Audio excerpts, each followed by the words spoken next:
Hi friends, ഇന്ന് നല്ല tasty ആയിട്ടുള്ള സാമ്പാർ എളുപ്പത്തിൽ എങ്ങനെയാണ് ഉണ്ടാക്കുന്നതെന്ന് നമുക്കൊന്ന് നോക്കിയാലോ. സാമ്പാറിനുള്ള വെജിറ്റബിൾസ് ഒക്കെ ഞാനിവിടെ എടുത്ത് വെച്ചിട്ടുണ്ട്. മുരിങ്ങക്കായും ഉരുളക്കിഴങ്ങും ഒന്നും ഞാൻ എടുത്തിട്ടില്ല. നിങ്ങൾക്ക് വേണമെങ്കിൽ അതും കൂടെ ആഡ് ചെയ്ത് കൊടുക്കാവുന്നതാണ്. അതുപോലെ തന്നെ ചെറിയ ഉള്ളി ഉണ്ടെങ്കിൽ അതും കൂടെ എടുക്കാവുന്നതാണ്. സാമ്പാർ പരിപ്പിന് പകരമായിട്ട് ഞാനിവിടെ മസൂർ പരിപ്പാണ് എടുത്തേക്കുന്നത്. കാരണം നോർമലി യൂസ് ചെയ്യുന്ന സാമ്പാർ പരിപ്പ് ചിലരിൽ ഗ്യാസ് ട്രബിളിൻ്റെ പ്രശ്നം ഉണ്ടാക്കാറുണ്ട്. ഇതാകുമ്പോൾ അങ്ങനത്തെ പ്രശ്നങ്ങളൊന്നും ഉണ്ടാവത്തില്ല. അത് മാത്രമല്ല കറിക്ക് വേറെ ടേസ്റ്റിന് വ്യത്യാസമൊന്നും ഉണ്ടാവത്തില്ല. നിങ്ങൾക്ക് വേണമെങ്കിൽ സാമ്പാർ പരിപ്പ് തന്നെ എടുക്കാവുന്നതാണ്. ഞാനിവിടെ അരക്കപ്പോളം എടുത്തിട്ടുണ്ട്. നന്നായിട്ട് കഴുകി മാറ്റി വയ്ക്കാം. അപ്പോൾ സാമ്പാറിനുള്ള വെജിറ്റബിൾസ് ഒക്കെ ഇതുപോലെ ക്യൂബ്സ് ആയിട്ട് അരിഞ്ഞ് കുക്കറിലോട്ട് ഇട്ട് കൊടുക്കുകയാണ്. 2 തക്കാളി, 1 സവാളയും എരിവിനനുസരിച്ച് പച്ചമുളകും എടുത്തിട്ടുണ്ട്. ഇനി ഇതിലേക്ക് പരിപ്പും കൂടെ ആഡ് ചെയ്ത് കൊടുക്കാം. 1/4 ടീസ്പൂൺ മഞ്ഞൾപ്പൊടിയും ഒരല്പം ഉപ്പും കൂടെ ചേർത്ത് കഷ്ണങ്ങളൊക്കെ ജസ്റ്റ് ഒന്ന് മുങ്ങിക്കിടക്കാൻ പാകത്തിന് ഞാനിവിടെ 2 കപ്പ് വെള്ളം ഒഴിച്ചു കൊടുക്കുന്നുണ്ട്. ഇനി ഒരു 2 വിസിലിന് നമുക്കൊന്ന് അടിച്ചെടുക്കാം. അപ്പോൾ 2 വിസിലടിച്ചതിന് ശേഷം 5 മിനിറ്റ് ഒന്ന് റെസ്റ്റ് ചെയ്തതിന് ശേഷമാണ് ഞാൻ തുറന്ന് നോക്കുന്നത്. അപ്പോഴത്തേക്കും വെജിറ്റബിൾസ് ഒക്കെ ഭാഗത്തിന് തന്നെ വെന്ത് കിട്ടിയിട്ടുണ്ട്. ഇനി ഇതിലേക്ക് നമുക്ക് പൊടികൾ ആഡ് ചെയ്ത് കൊടുക്കണം. 3 ടേബിൾ സ്പൂൺ മുളക് പൊടി ചേർത്ത് കൊടുക്കുന്നുണ്ട്. എരിവിനനുസരിച്ച് കൂട്ടുകയോ കുറയ്ക്കുകയോ ഒക്കെ ചെയ്യാവുന്നതാണ്. അതുപോലെ തന്നെ 4 ടേബിൾ സ്പൂൺ മല്ലിപ്പൊടി ആഡ് ചെയ്ത് കൊടുക്കുന്നുണ്ട്.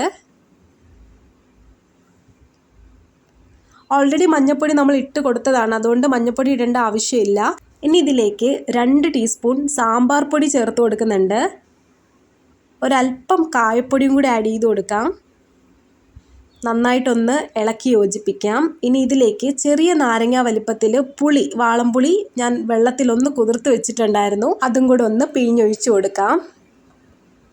ഇനി ഇതിലേക്ക് ചെറിയൊരു കഷ്ണം ശർക്കര കൂടി ചേർത്ത് കൊടുക്കാം. എന്നിട്ട് നന്നായിട്ടൊന്ന് ഇളക്കി മിക്സ് ചെയ്തതിന് ശേഷം 5 മിനിറ്റ് ലോ ടു മീഡിയം ഫ്ലെയിമിൽ നമുക്കൊന്ന് തിളപ്പിച്ചെടുക്കേണ്ടതാണ്. അപ്പോൾ 5 മിനിറ്റ് കഴിഞ്ഞ് നോക്കിയപ്പോൾ സാമ്പാറൊക്കെ നന്നായിട്ട് തിളച്ച് സെറ്റായിട്ട് തന്നെ കിട്ടിയിട്ടുണ്ട്. ഇനി അവസാനം നമുക്ക് താളിച്ചൊഴിക്കണം. താളിക്കാനായിട്ട് ചെറിയൊരു പാനിലേക്ക് 2 ടേബിൾ സ്പൂൺ വെളിച്ചെണ്ണ ഒഴിച്ച് കൊടുക്കുന്നുണ്ട്. എണ്ണ ഒന്ന് ചൂടായി കിട്ടുമ്പോൾ ഒരല്പം കടുകും അതുപോലെ തന്നെ 1/4 ടീസ്പൂൺ ചെറിയ ജീരകവും കൂടെ ചേർത്ത് കൊടുക്കുന്നുണ്ട്. കടുകും ജീരകവും ഒക്കെ ഒന്ന് പൊട്ടിത്തെറിച്ചതിന് ശേഷം 3 വറ്റൽമുളക് കട്ട് ചെയ്ത് ഇട്ട് കൊടുക്കുന്നുണ്ട്.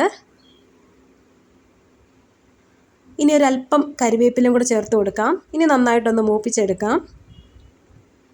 അപ്പോൾ താളിക്കാനുള്ളതൊക്കെ മൂത്ത് കിട്ടിയിട്ടുണ്ട്. ഇനി നേരെ സാമ്പാറിലോട്ട് ചേർത്ത് കൊടുക്കാവുന്നതാണ്. ഒരല്പം മല്ലിയില കൂടി ഇതുപോലെ ഇട്ട് കൊടുക്കാം. അവസാനമായിട്ട് ഒരല്പം പച്ച വെളിച്ചെണ്ണ കൂടി ഒന്ന് തൂകി കൊടുക്കാം. അപ്പോൾ ഇത്രയേ ഉള്ളൂ, നമ്മൾ സാമ്പാർ റെഡിയായി കഴിഞ്ഞു. ഇത് ഇരിക്കുന്നതോറും കുറച്ചും കൂടെ ഒന്ന് കുറുകി സെറ്റ് ആയിക്കോളും. അപ്പോൾ എല്ലാവരും ട്രൈ ചെയ്ത് നോക്കുമല്ലോ അല്ലേ. അപ്പോൾ ഈ വീഡിയോ എല്ലാവർക്കും ഇഷ്ടമായിട്ടുണ്ടെങ്കിൽ ഒന്ന് ലൈക്ക് ചെയ്തേക്കണേ. അതുപോലെ തന്നെ ചാനൽ ആദ്യമായിട്ടാണ് കാണുന്നുണ്ടെങ്കിൽ ഒന്ന് സബ്സ്ക്രൈബ് ചെയ്യാൻ മറക്കരുത്. അടുത്തൊരു ഈസി റെസിപ്പി ആയിട്ട് വീണ്ടും കാണുന്നത് വരെ till then bye from Lachu.